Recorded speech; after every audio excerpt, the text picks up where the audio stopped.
Sakafet YouTube, welcome back to my channel. Guys, today we're gonna do an episode of cooking with me from start to finish.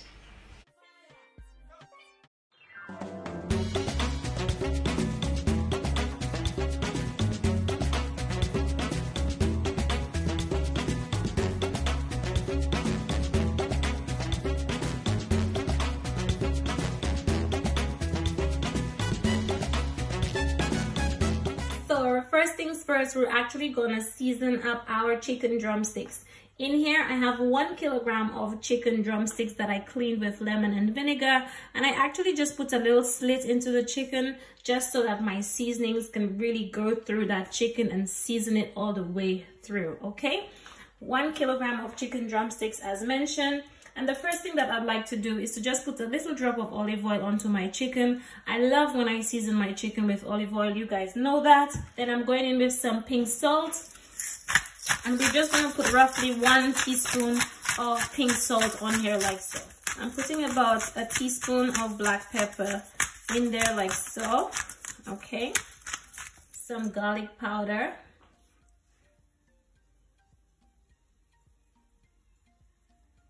Some maggi all-purpose,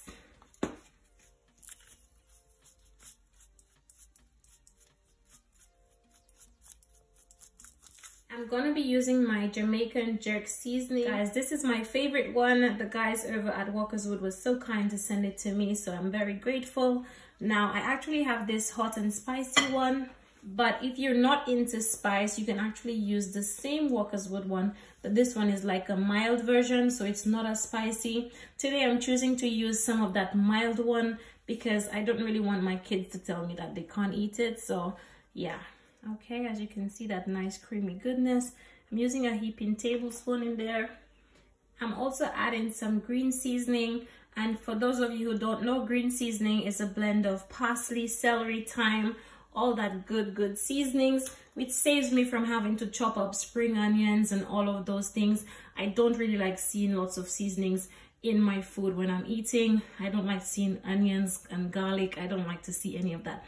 But if I blend it up into a paste like this, I find that to me it tastes so much better, and you won't have your kids complaining, oh mommy, why is there an onion?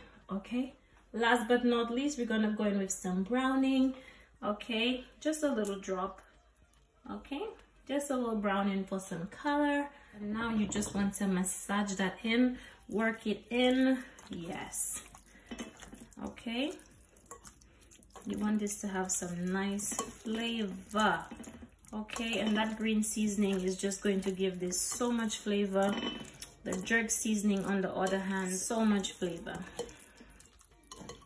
Now the good thing about this, we're going to be making it in the oven. Because listen, ain't nobody lighting their grill in the UK in February. It's winter time, but that doesn't mean you cannot eat some jerk chicken in the winter. Okay, look at how delicious that looks. Look at how delicious, guys, look at that. So beautiful, so nice.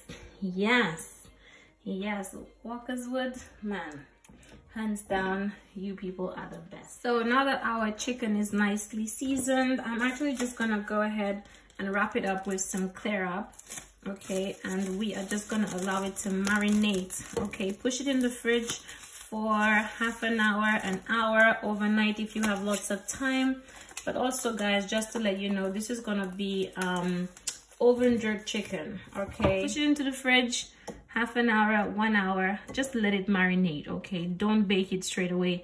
Even if you can give it 10-15 minutes, do that. The longer the better. Okay, I'm gonna come back in an hour, and then we're gonna line this up in our baking dish. Okay, so guys, it's been about 1 hour, and it is time to actually go ahead and push our jerk chicken in the oven. Look at that.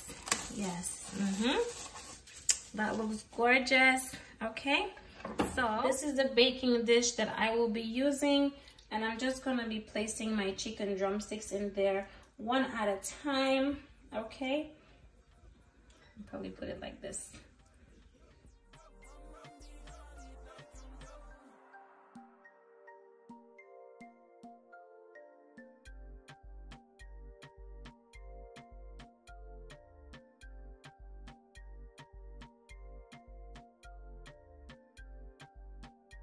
Okay, we have 8 of them in there.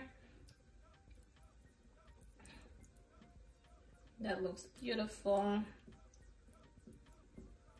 Okay, and any leftover seasonings, you just want to sort of like wipe it onto the chicken, rub it into the chicken.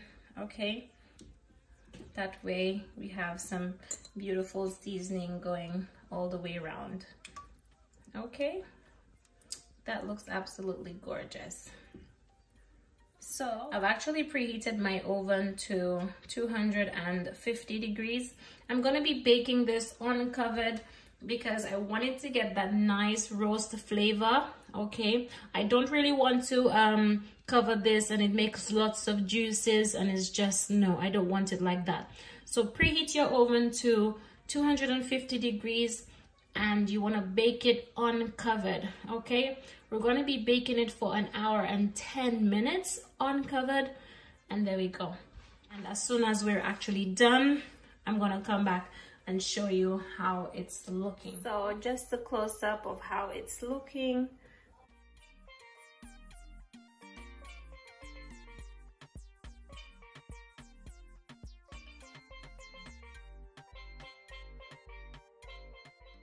So guys, this is how my jerk chicken is looking after about 35 minutes into the oven, and we just want to go ahead and just flip all of them around. Okay, because the one thing that you do not want is for it to cook on one side and the other side is not cooked. Okay, so we're just gonna flip it over, flip it, turn it around. Okay, just so that the top can get some color, underneath can get some color. This is sort of like what I am after. Okay,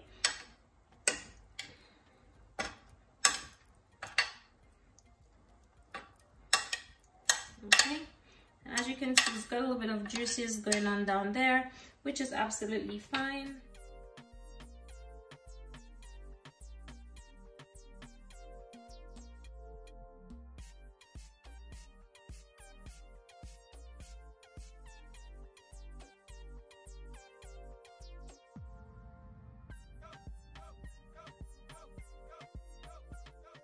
In case you're wondering, basting just allows the chicken to stay nice and juicy, okay, that it doesn't dry out. So I'm going to push it back into the oven for another 35 minutes and then it will be ready for us to make our sauce. So guys, this is how my jerk chicken is looking now that it's out of the oven. Guys, as you can see, it looks like it was on a grill.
Okay guys, so we're just making our sauce for our jerk chicken. I just went in with some barbecue sauce.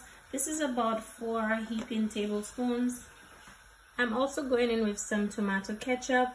Okay, about 1 heaping tablespoon of tomato ketchup. So I'm also going in with some pure honey.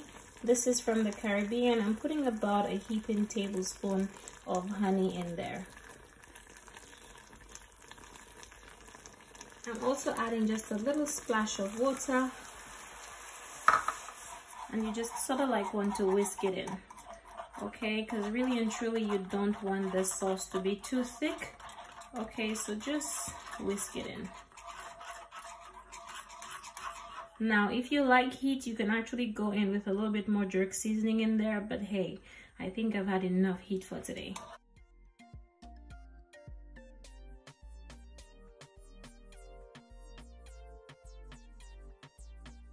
Now you sort of just want to let this simmer for about 2 minutes, okay?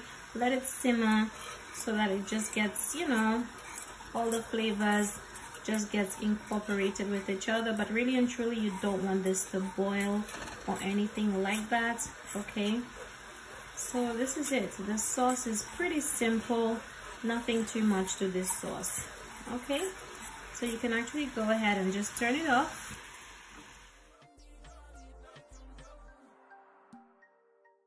And this is it, guys. This is it. So next up on our menu, we have some rice and peas, okay?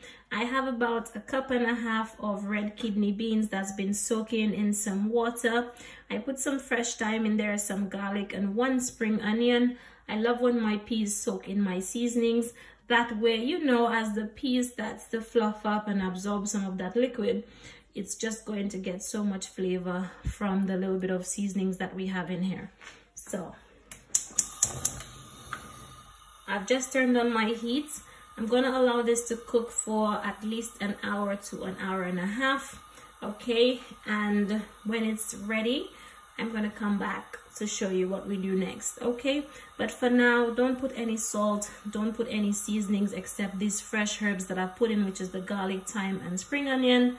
And then we're just gonna cover it up. I'll see you in 1.5 hours. Okay guys, so there we go, back to our peas. It's been about 1.5 hours. One way to know if your peas is cooked is by taking one, squeeze it. As you can see, it's nice and soft, okay? So at this point, I'm actually just gonna go ahead and remove some of that thyme and stuff because there's no use for that anymore, okay? Just go ahead and just take them. I'm gonna leave the spring onions in, but now it's time to season this up and put our coconut milk and all that good stuff, okay? So about 1 teaspoon of salt, some black pepper, some garlic powder. My green seasoning is nearly done, so I'm just gonna put about a little bit of water in here just to rinse it out. I just want to pour that in. This is equivalent to about 1 tablespoon. Okay, so like I always tell you guys, my kitchen is cold, so this is why the coconut cream settles on top and the water at the bottom. But I like that because then it's nice and thick and creamy, okay?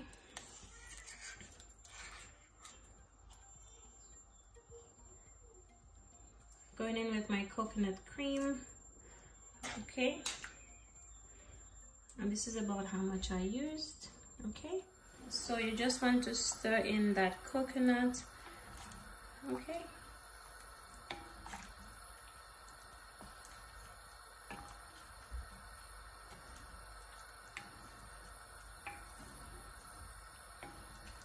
I'm also adding some sugar to this.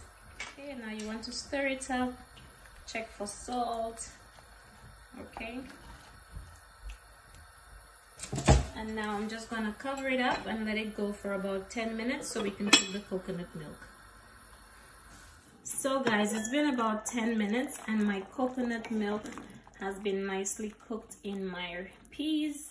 And over here we have my rice. I have about 1.5 cups of basmati rice and 1 cup of long grain rice. You're probably wondering why am I mixing it, but I just love the way it comes out when it's mixed. And you're probably wondering, wait, is it not gonna cook? Is the long grain not gonna take longer? No, my method of cooking rice, 10-12 minutes max for both rice. Okay, so we're gonna wash it and then put it in our pot. So here is my rice nicely washed. We're just gonna go ahead and add it to the pot. Okay, and you just want to mix that up. Adding my Scotch bonnet pepper in there like so, as well as some more fresh thyme in there, and I'm going in with a little bit of butter. Okay, this is just gonna cook so beautifully. Okay, just stir it up a little bit because you find the rice tends to stick to the bottom of the pot as soon as you put it in. So if you stir it up just a little, it's gonna prevent that from happening. Okay, keep your heat on low to medium. So guys, this is how it is looking. Okay, the water has reduced a bit, and now I'm just gonna steam this.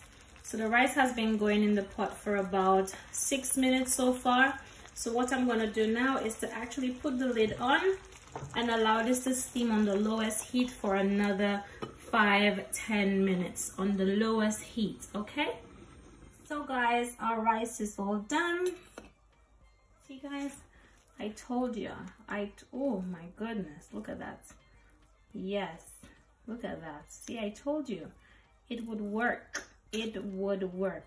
Look at how beautiful that rice and peas looks.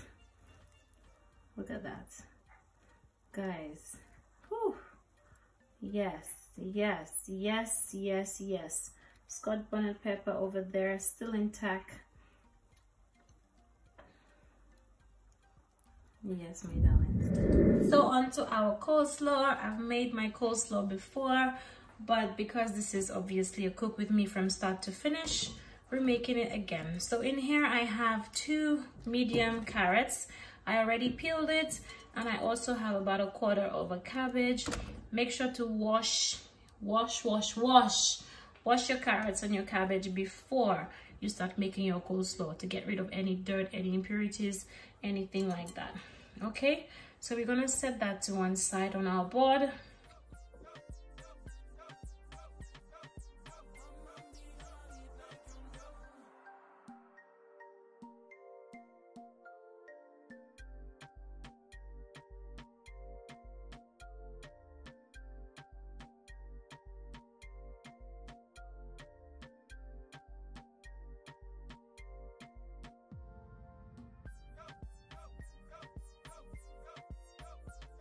So carrots are all done, and now we're gonna do our cabbage using my peeler over here, and we're just gonna slice this cabbage. Do you see how nice and thin it gets it? Okay, this is why I love using my peeler. Okay,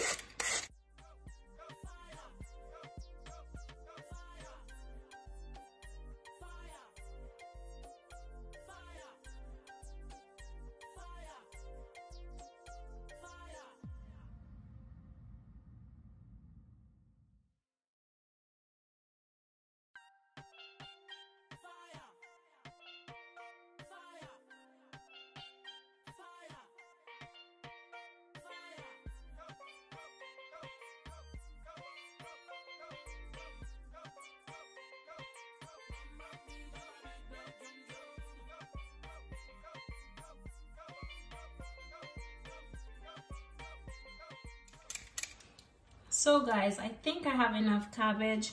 I don't want to overpower this. Okay, now my hands are clean. Very important when you're cooking.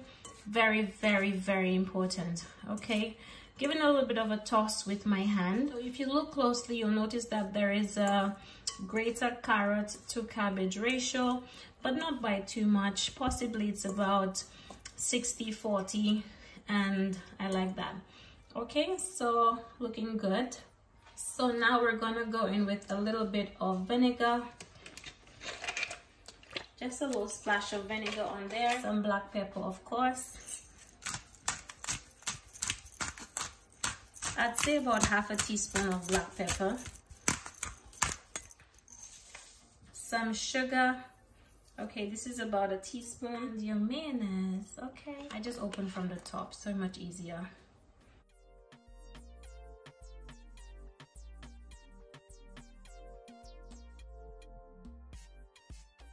And you sort of just want to mix that in.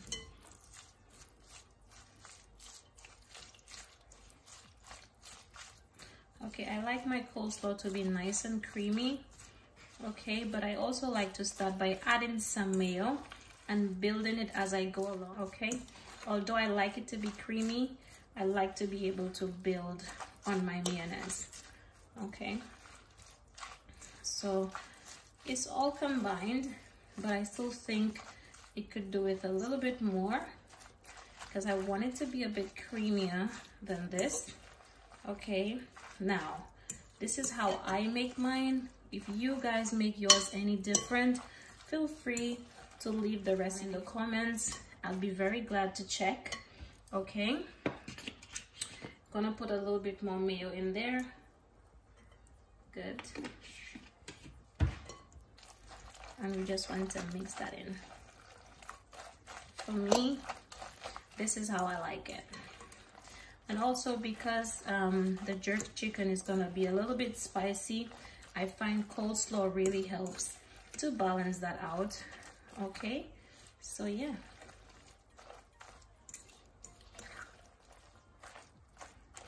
Looking brilliant. So this is it, guys. A quick easy coleslaw. Don't have to buy the ready-made one from the shop. You can actually just make your own. Okay, when you make your own, there's no preservatives, none of that, none of that. So now that the coleslaw is all done, you just want to put some clear wrap on top and just pop it in your fridge. Okay, so it still remains nice and fresh. And this can actually last in the fridge for up to 2-3 days. For me, it's maximum 3 days. Okay, so next up, we're making our pressed plantains. Got my clean frying pan. Just gonna put enough oil to cover the bottom, nothing too much. This is my plantains over here. They're semi-ripe and they will work perfectly for this. So you just want to make a slit onto the side. Okay, and when they're like this, that means they're not too sweet, which is fine. Okay, just gonna put one here.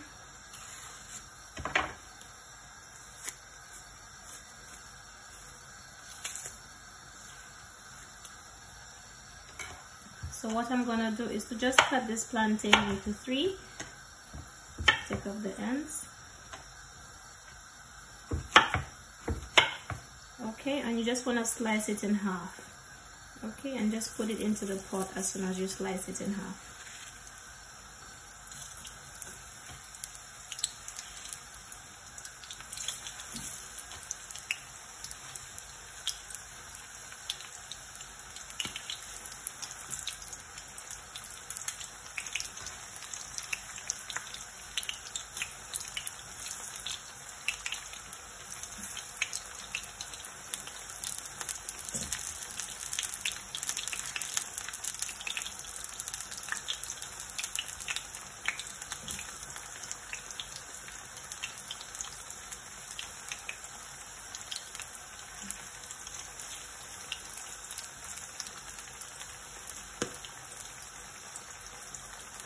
Okay, looking good. Okay, so you just want to allow this to fry for at least 3-4 minutes. Okay, and then we're gonna take it out of the pot afterwards and we're gonna press it and put it back, but not as yet, guys. So now it's time to flip it over, and I'm just gonna go ahead and flip it. Okay,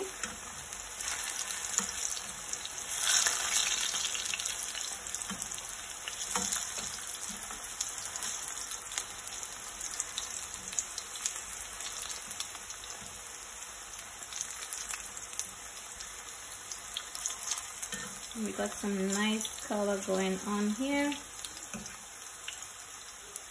Got some very nice color going on.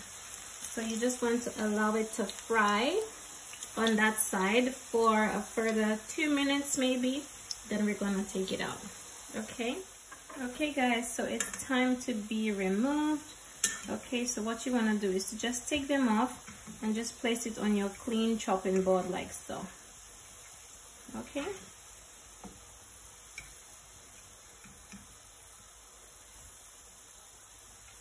because we still have to fry it up a little bit more later on. Okay,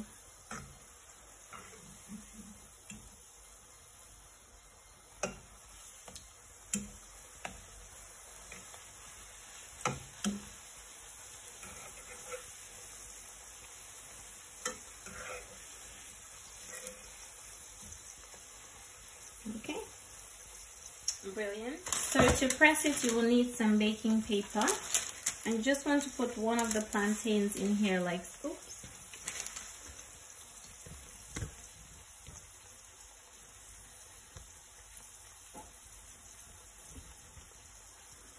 So to press it, you're just gonna take one of the plantains like so in a bit of baking paper, just squeeze it gently with a rolling pin. Okay, and just open it. Now guys, like I said, these plantains, they're actually semi-ripe, so be very careful. You don't want to crush them.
Okay, so just flip it over, make sure it's nicely cooked.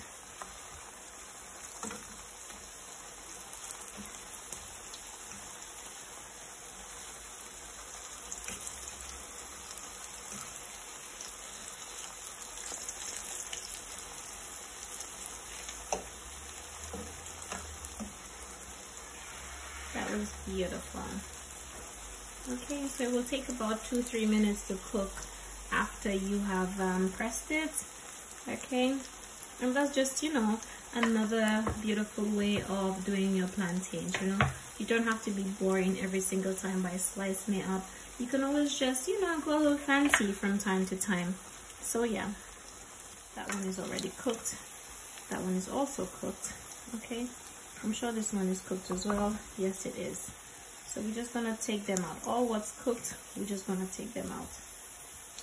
Okay, and I'm just putting it over here on a paper towel, a plate lined with a paper towel. Okay, that one is also ready. And we're just gonna put the other three in.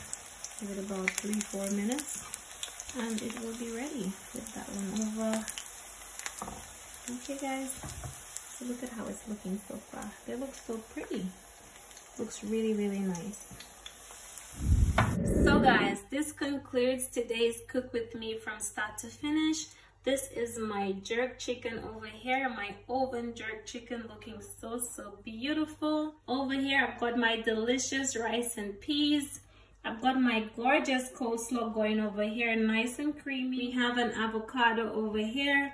We've got some pressed ripe plantains, and we've got a nice sauce going over there for the jerk chicken. But yes guys, I hope you enjoyed today's cook with me from start to finish. If you do, don't forget to give me a big thumbs up. Don't forget to subscribe to my channel. It was a pleasure having you here, and I'll see you again in my next one. Thank you so much for watching, and bye bye.